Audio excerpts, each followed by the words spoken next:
Kaya good morning everyone. Ito yung ginawa kong video patungkol sa parabolas.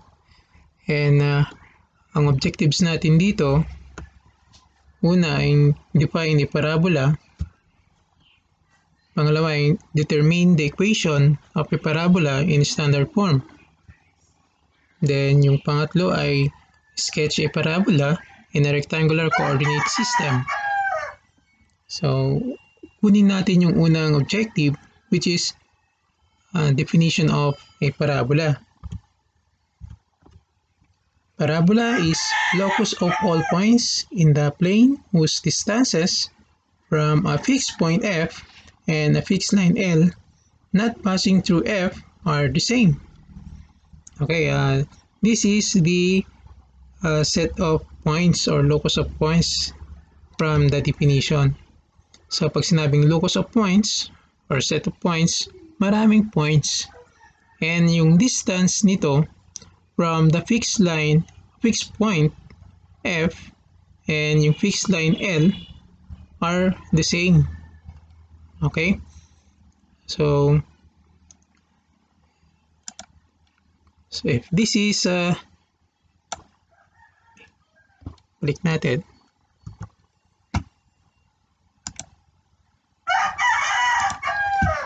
So if the length of this segment from point F to this point is C, then yung distance from this point to this point on this line L is also C. So pareho sila yung distance. Okay, from the point on this curve. By the way, yung point pala dito ay tinatawag na vertex. So, palitan ko lang yung yung ink para ma-identify natin. So, it is denoted by capital letter V. And since nandito sa origin, yung coordinates ng vertex dito ay 0, 0. Kaya pag paumanin nyo na yung aking sulat, kasi yung gamit ko ay mouse and pad lang. Pero kapag meron na yung pen and pad, sure ako na mag-improve. Okay, so eto na yung coordinates ng vertex ay 0, 0. Now, let's analyze this illustration. So, dito, from this point F, yung focus, to the point P on the parabola with coordinates x, y, its distance or length is equal to the length of this segment from point P to point PL. So, mayroon tayong equation dito, PF is equal to PL. So, ibig sabihin, kahit mag-move itong point na to, kahit nandito siya, say, ito, yung distance from the focus to to this line, to this point, from this point to this point on the line is equal.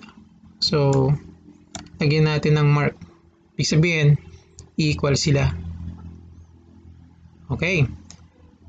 In the figure, the line segment QP, ito itong point Q and point P. Kaya this segment or line segment is called the latus rectum. Okay. Label natin latus rectum for, or LR for latus rectum. And from the definition, its length is 4C. Again, pagpasensya nyo na itong sulat dito kasi medyo mahirap gamitin yung mouse and pad lamang. So it's a 4C. Okay, so I think nasatisfy na natin yung first objective, the definition of parabola. Okay, dun tayo sa second objective. So skip na natin itong terminologies, but pwede natin gamitin to as our reference. By the way, mayroon tinatawag na axis of symmetry. So balik tayo sa picture or ng parabola. So dito yung axis of symmetry is this line, y-axis. Kaya tinawag na axis of symmetry kasi kapag ito yung yung divider ng parabola, this left side is equal to this right side. Okay, so parang ano lang siya, salamin. Kung ano yung mukha nito, left side, pareho lang sa mukha ng right side. So again, this line is called the axis of symmetry.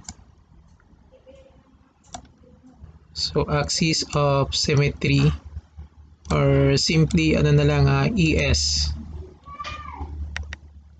Okay, balik tayo dun sa terminologies. So nakuha na natin yung axis of symmetry, then yung latus rectum, then yung directrix. Yung directrix, magbabalik tayo dito sa sa picture. Yun yung sinasabi dito sa definition na fixed line. So itong line na to. So in this case, yung directrix is labeled L. So yung equation niya is y is equal to negative c. Okay. So if we're going to analyze, yung directrix is the opposite line of the line segment QP, or ito yung latus rectum. Okay, opposite sila, and they are parallel. Okay, and yung axis of symmetry, by the way, is perpendicular to the latus rectum. So pag sinabing perpendicular, so may napo-form na right angle dito. Ganon din dito sa directrix. The axis of symmetry is perpendicular to directrix. And additional information, yung focus, ito yung focus, and vertex are collinear. Pag sinabing collinear sila, nasa isang line. So nandun sila sa y-axis, or the axis of symmetry. So always. So this idea can be used in our exercises.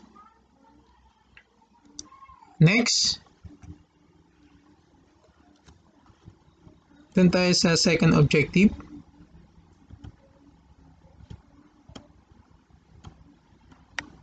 Okay, let's have the equations of parabolas. So equation of a parabola where the vertex is at 0, 0, or nasa origin. So palitan lang natin yung yung ink para mas magandang tignan. So ito yung picture ng parabola. So yung equation ng parabola in this case is the square of x equals 4cy. So if we're going to analyze, yung focus ay nandito.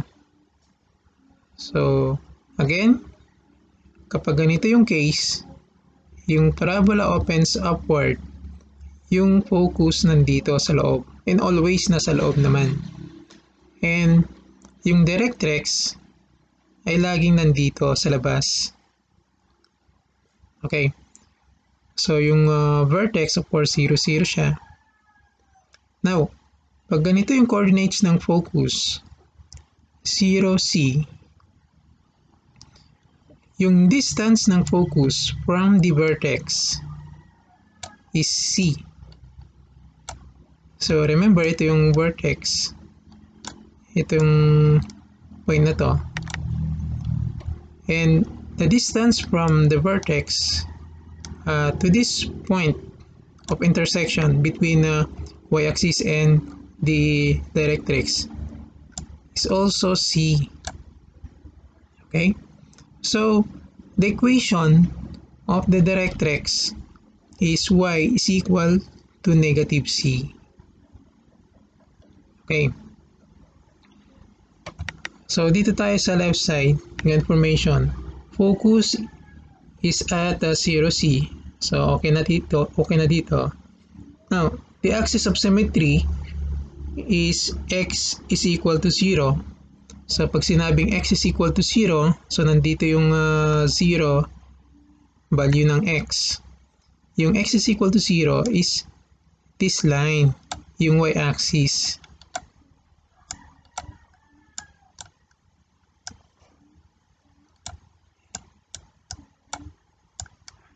Yan, ito yung axis of symmetry. Next, the length of the latus rectum is 4C. Okay, magduduro tayo ng segment through the focus.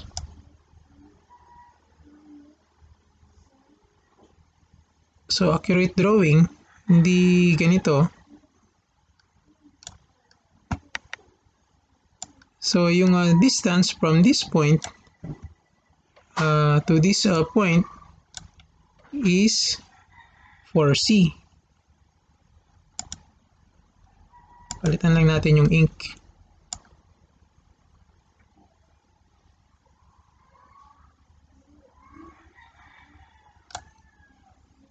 So, which is the latus rectum.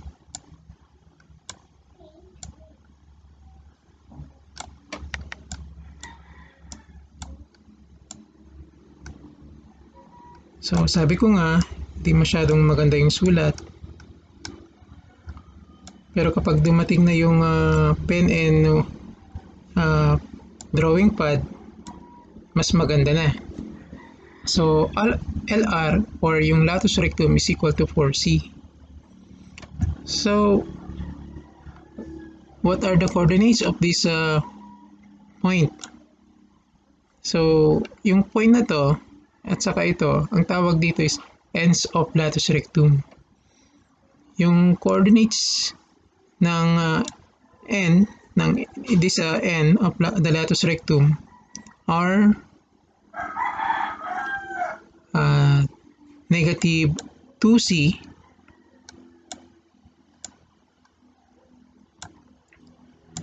and C.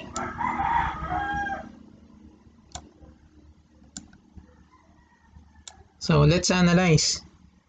So, dito kasi, pag magpro-project tayo, yung distance ng point na to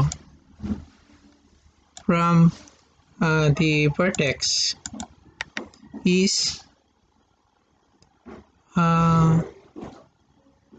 2C.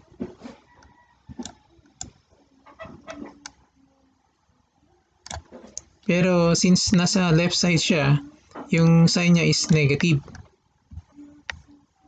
So, dito naman, pag magpro-project tayo from this point to the line, so yung distance niya, this point from the vertex is 2C. Since nasa right side siya ng ng y-axis, so yung kanyang sign is positive.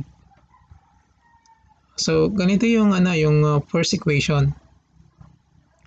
So importante itong idea na to para kahit anong problems sa parabola under this case,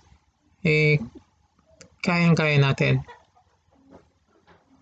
Okay, so nandito na yung ends of latus rectum, negative 2c, c, and 2c, c. Hindi natin nilagay. So yung coordinates ng point na to, 2c and c. Okay. So ibig sabihin, yung layo niya, itong point na to from the x-axis is c. Kaya nandito yung y-coordinate c. Next, the directrix. So in this case, the equation of the directrix is y equals negative c. Okay, this is the illustration of the first case. Yung equation niya is square of y equals 4cy. Sa ibang books or ibang module, so instead na c, ang ginamit nila ay p. Yung ibang books, a ang ginamit. So arbitrary naman kasi dito. So pwedeng a, pwedeng actually pwedeng b, pwedeng c. So pwedeng p. Wag lang yung x, y, yung mga ganung variables. Okay, dito tayo sa second case. So sa second case, the parabola opens downward. So ganito yung picture niya. So mapapansin nyo yung focus nandito sa baba with coordinate 0, negative c. So ito yung vertex natin, 0, 0.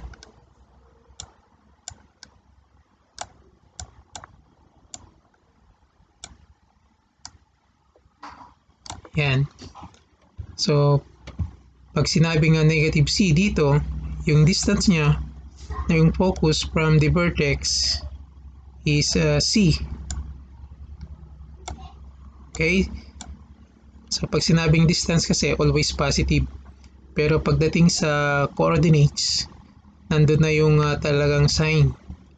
So in this case, since nasa baba ng x-axis yung focus, yung kanyang sign is negative. Okay, next, yung directrix. So the same yung layo niya from the vertex, c din. So from this point to the point of vertex, yung kanyang layo is c.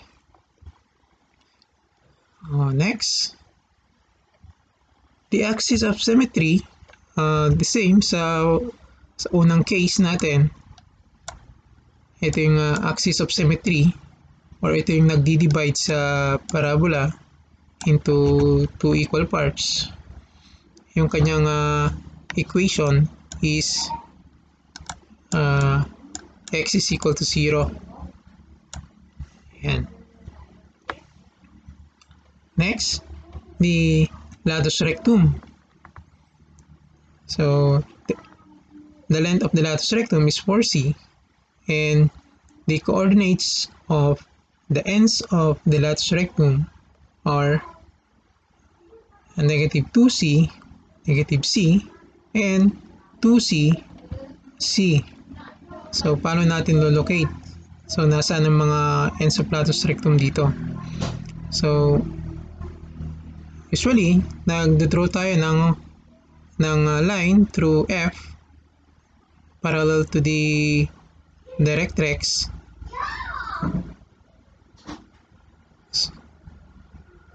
Yan. So syempre sa sheet work natin, sa actual na pag solve natin, gagamit tayo ng ruler para mas maganda. Dito kasi medyo mahirap mag-draw ng line dito. Gamit lang yung mouse and pad.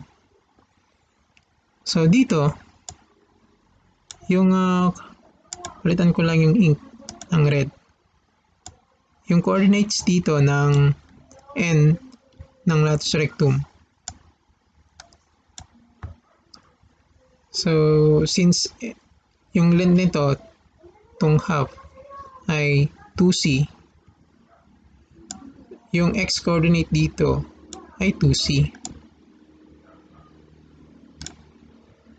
Yan, 2c. Since nasa left side siya ng y-axis, yung sign niya is negative. Yan. And the y coordinates is c or negative c. Kasi nga nasa baba siya ng x-axis. So medyo mahirap lang sulat dito. Yan. So dito naman sa point na to, yung second end ng latus rectum, yung coordinates niya is 2c.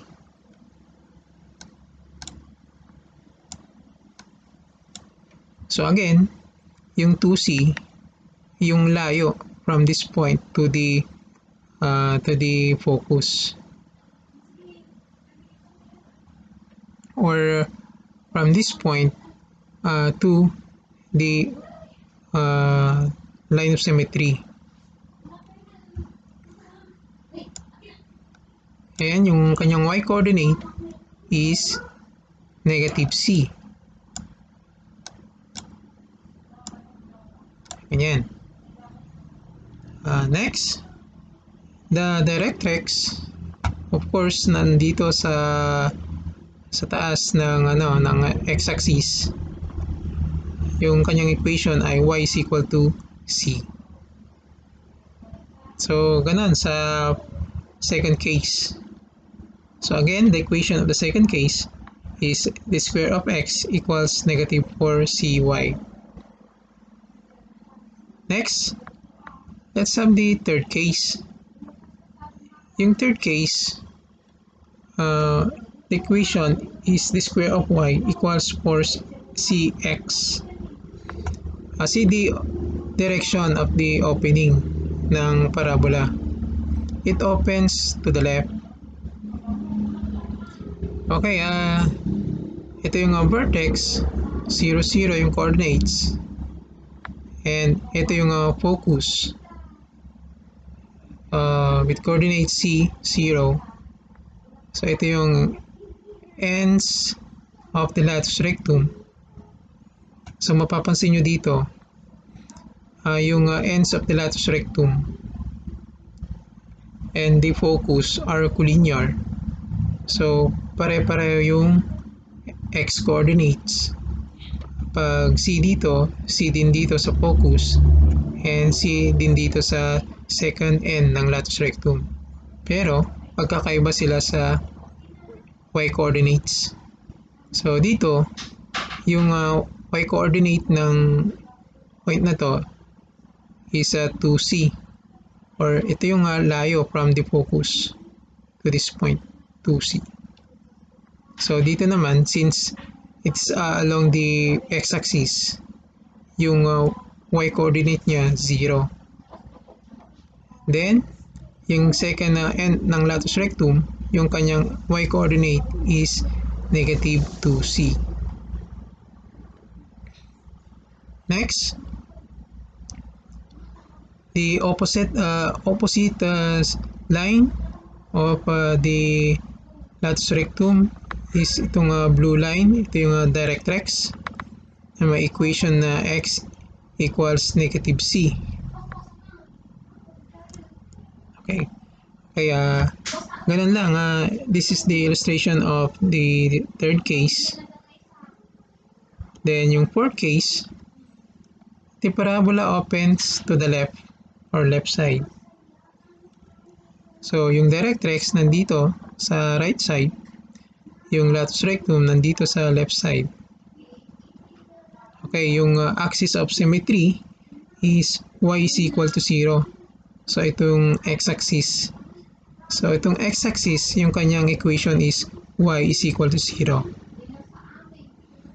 Then, yung kanyang ends of latus rectum, yung first point, negative c to c. So, yung focus, negative c, 0. And the second end ng latus rectum, negative c, negative 2c. So again, pag-obserban natin, yung kanilang x coordinates, pare-pareho. Negative c, then negative c. Then yung coordinates ng y coordinates ng ends of latus rectum, so pareho sila pero magkaiba yung sign. Okay.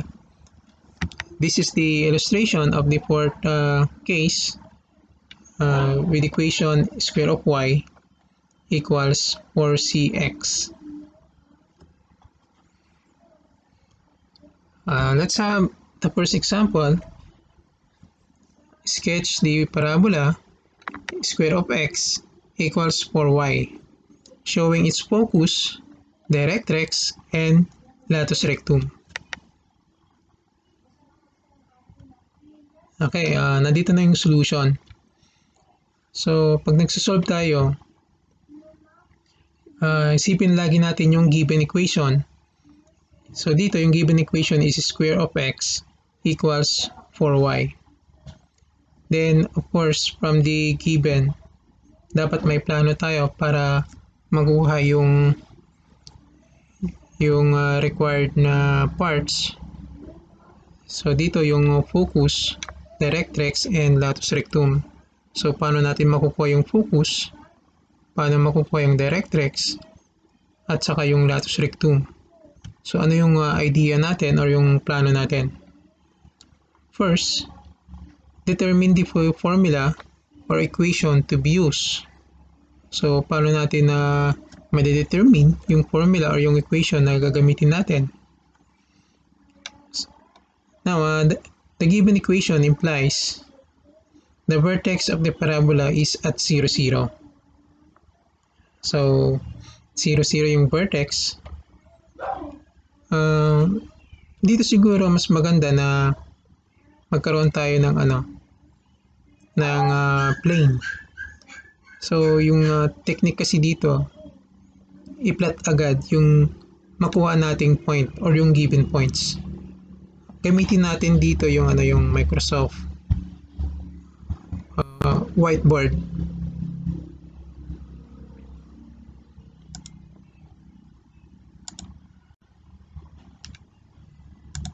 So, ito yung dinownload kong software, whiteboard.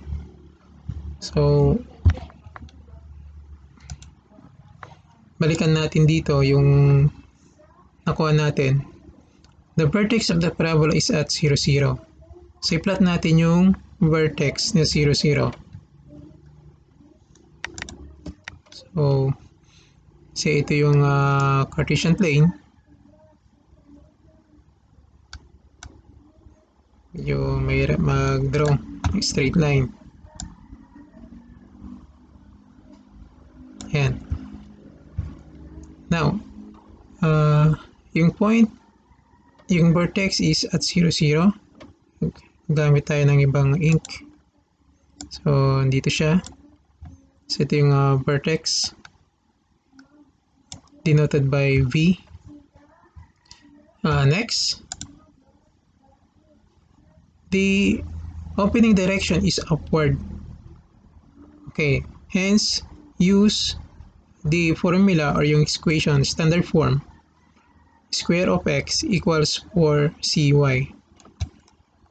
So, pag na-determine natin yung direction, opening direction ng parabola, pwede tayong magkaroon ng ng estimation or yung draft lang.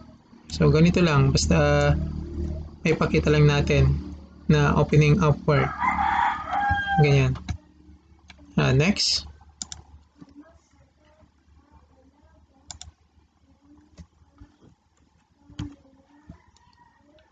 Determine the coordinates of the focus. So how to determine the coordinates of the focus? So from the given equation, remember ito yung given equation natin sa problem, square of x equals 4y. And yung formula na gagamitin natin o yung equation, square of x equals 4cy. So parehong form nila, maliban na lang dito sa coefficient ng y sa right side. So dito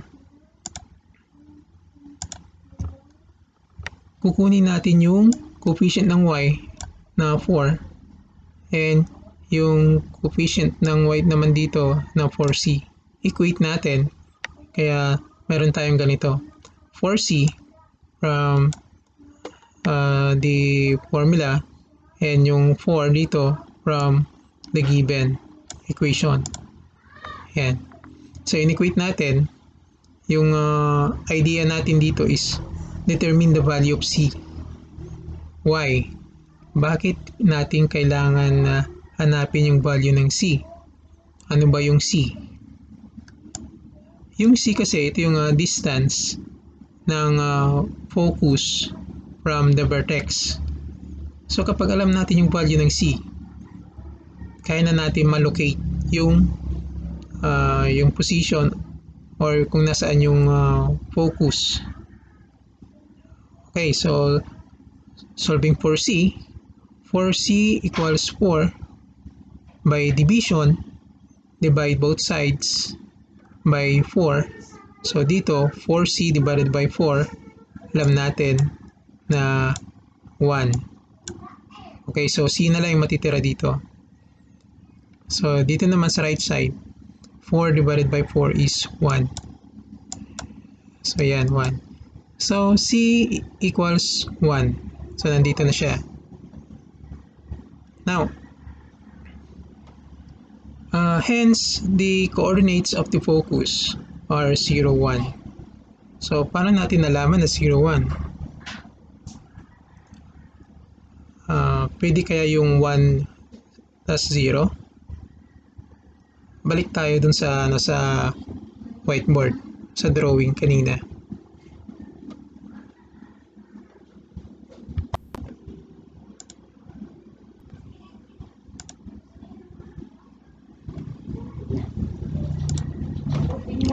So ito yung parabola natin, yung graph natin. So kapag open sa Word, yung focus nandito sa loob. So say ito yung focus, yung point. Okay? Since yung focus is along the y-axis, sure tayo na yung kanyang x-coordinate 0. Always na 0. And yung distance ng focus from the vertex is c. So ano yung c na nakuha natin? It's 1. So ito yung order ng coordinates. Okay? Next. So balik tayo ulit.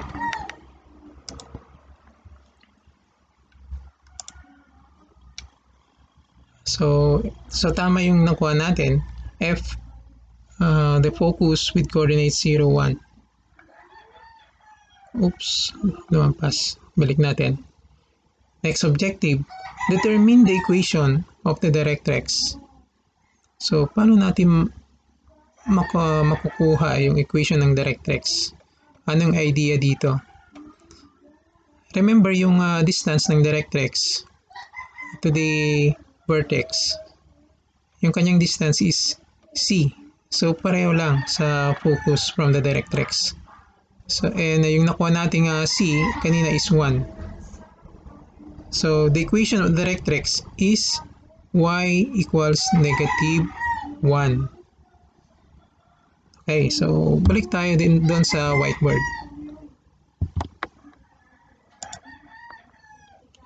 So dito sa graph natin, pag nandito yung focus, so nandito yung yung directrix. So remember, yung focus at saka yung directrix, they are opposite. Okay? So, say ito yung point from the vertex to this point is C. Yan. So, yung nakuha natin is 1. Yung directrix passes through this point. Yan. So, ito yung directrix natin. Label natin siya ng D. And yung kanyang equation is x equals, or may correction, not x but y equals yung C. Okay, pero since yung C is below the x-axis, yung kanyang sign is negative, kaya y is negative 1. Ito yung equation ng directrix. Next, so sabi ko nga kanina, ito draft lang to. So para mas accurate to, kunin natin yung ends ng latus rectum. Okay, so paano natin makukuha yon, yung ends ng latus rectum? So palitan na natin to ng green. Okay, so yung idea natin about the latus rectum, it is a segment parallel to the directrix. So ganito yon, pwede tayong mag-draw dito ng line. Ito ginawa ko lang yung dotted line, pero pwede nating i-connect na ganito. Okay, para magkaroon ng line. So from this, alam natin na nandito yung end ng isang latus rectum. Ito yung second end ng latus rectum. But yung kukunin natin, yung problem dito is yung coordinates. So ano yung coordinates ng point na to? So yan, blanco pa. So ano yung coordinates ng point na to? Yan. Now, basing on the focus, yung coordinates ng focus, sabi nga natin kanina, yung ends ng latus rectum and the focus are collinear. So, nasa isang line. Now, since yung coordinates ng focus ay 0, 1, yung y coordinate dito is 1, sure tayo na yung y coordinate dito ay 1 din. So the same, because they are collinear. Ang magkakaiba lang yung coordinates, x coordinates. So ano yung x coordinates? And sa discussion kanina, yung length ng segment from the focus to the end of the latus rectum is 2c, di ba? So ang alam natin is 2c, and alam natin yung y coordinate which is 1. Ang problem is ano yung 2c? Yun yung ilalagay natin dito. Since yung c is yung c is 1, yan 1. 2 times 1 is 2, diba? So, ibig sabihin, 2 dito. And, dito naman, alam natin na yung coordinates niya is negative 2c kasi nasa left side ng y-axis. And 1 dito. So pag substitute natin yung 1 dito sa C, pag 1 yan, yung negative 2c ay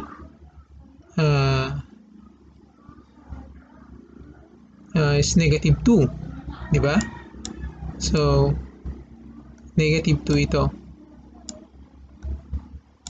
Yan. So, pagdating sa graphing, of course, i-plot ito, yung points na to. And then, dun, pagka na-plot na to yung points, yung dalawang ends ng lattice rectum, at saka yung vertex, pwede na tayong mag-draw ng parabola. Mas accurate. Yung ginawa ko lang dito kasi kanina, ano lang siya, estimation. So, para makita natin yung kung paano yung picture ng parabola, it opens upward. Okay, pwede naman tayong gumamit ng ng software. Papakita ko sa inyo at pwede niyong ma-download to. So, yung software na to ay GeoGebra. Pero sandali lang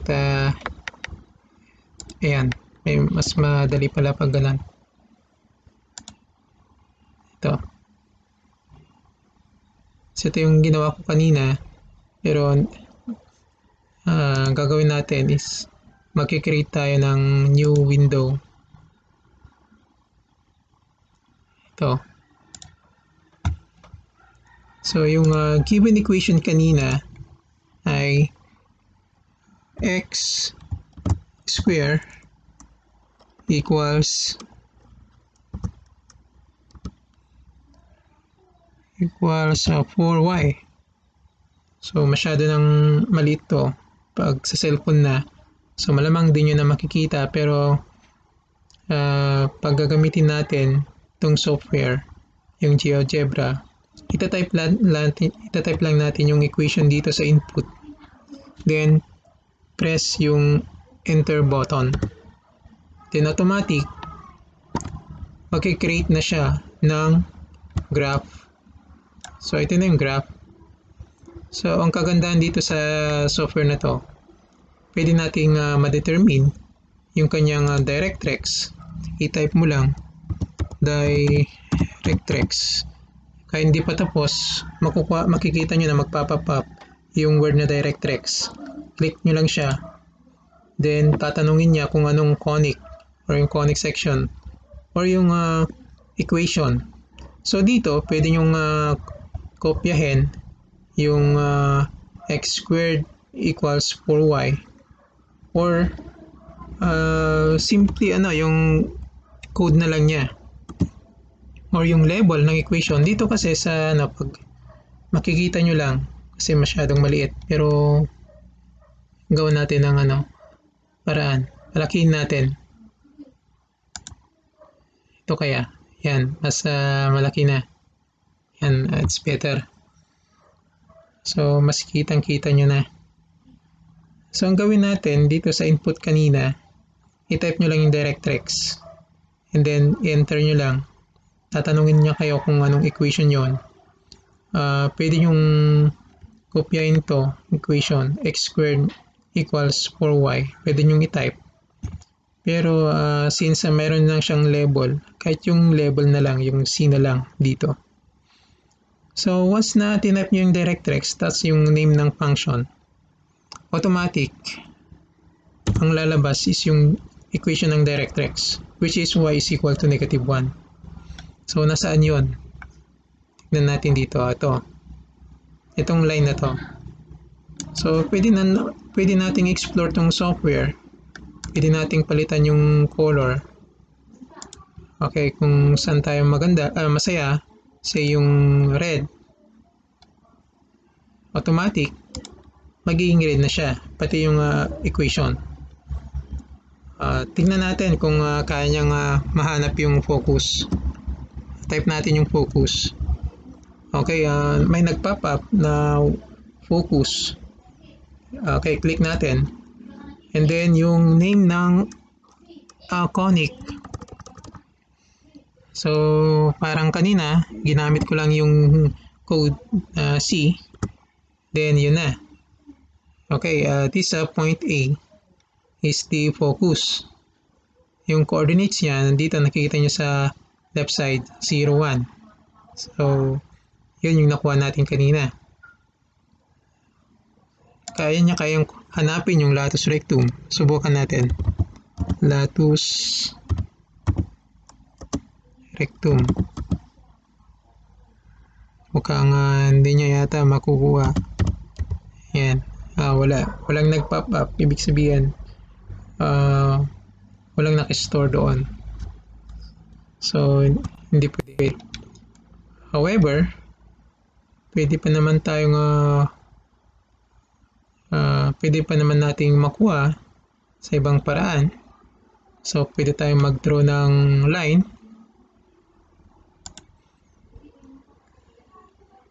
Say,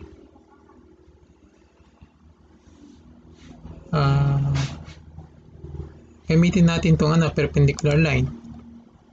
From the definition kanina, or yung sa discussion, yung latus rectum, yung segment na yon is perpendicular to the axis of symmetry.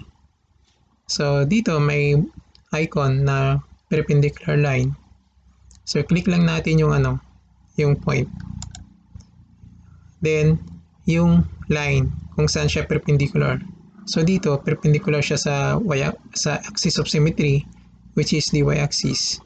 Click natin. So, automatic mag-create ng horizontal line perpendicular to this axis. And then, ang gawin natin para mahanap yung ends of the latus rectum, kunin natin yung intersection ng line na to sa parabola. So, paano natin makukuha? Dito sa software. So, dito, pwede natin explore. Merong icon dito na intersection. Dito yata. O, intersect. So, click natin. Tapos, kunin natin yung intersection ng line na to. So, pag nag-highlight, ibig sabihin, so selected siya. So, click lang natin. Then, yung parabola, then click. So, automatic, meron ng yung intersection, points of intersections. So, dito, yung points of intersections, point B at saka point C. So, yung coordinates nila for point C, nandito, -2, 1. Then, for point B, nandito, positive 2, positive 1. So, nandito naman na yung kinuha natin kanina sa discussion. Okay, so sketch na natin yung graph using the software and using the whiteboard kanina dito. So, that ends the first problem. So, kung may question kayo, you are free to send a message, text message, or call kung sino man yung teacher na yun. So, balik tayo sa PowerPoint.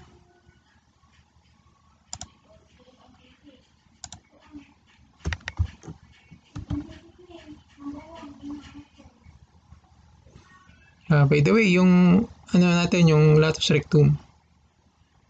So, kanina sa GeoGebra, madali lang. Kunin lang natin yung intersection. Click lang natin yung yung icon. Pero dito sa actual, sa kung paano hanapin, ganito siya, no? Determine the coordinates of the latus rectum. Since the latus rectum passes through the focus at 0, 1, parallel to the directrix, then the equation is also expressed as in y. So, the equation of the latus rectum is y is equal to 1. So, ganon. Next, to find the endpoints, substitute 1 from the focus. So, saan galing yung 1? Yung 1 galing sa dito. Yung value ng y. or pwede rin nating sabihin na yung 1 is galing sa y coordinate ng focus. Highlight na natin para magkaroon tayo ng ng reference. So yung 1 na to galing sa y coordinate ng focus. Okay? Or pwede rin na yung 1 na to ay galing dito. Okay, substitute natin. Ibig sabihin, pag nagsasubstitute tayo or pag sinasubstitute natin yung 1 doon sa equation ng parabola dito sa given equation, so palitan natin ito, yung y na to ng 1, magiging ganito na yung itsura niya. So then simplify natin. 4 times 1 is 4, di ba? So then pag transpose natin or ililipat natin yung square dito sa kabila, magiging ganito na siya. X equals positive or negative square root of 4. So dalawa yung values ng x. Okay? And yung square root ng 4, alam natin, is 2. So x equals positive or negative 2. So dalawa yung yung values dito. Ay, sorry. So dalawa yung values, dalawa yung ends ng latus rectum. Hence the ends of the endpoints are 2, 1 and negative 2, 1. Yun yung nakuha natin kanina doon sa whiteboard at doon din sa software na GeoGebra.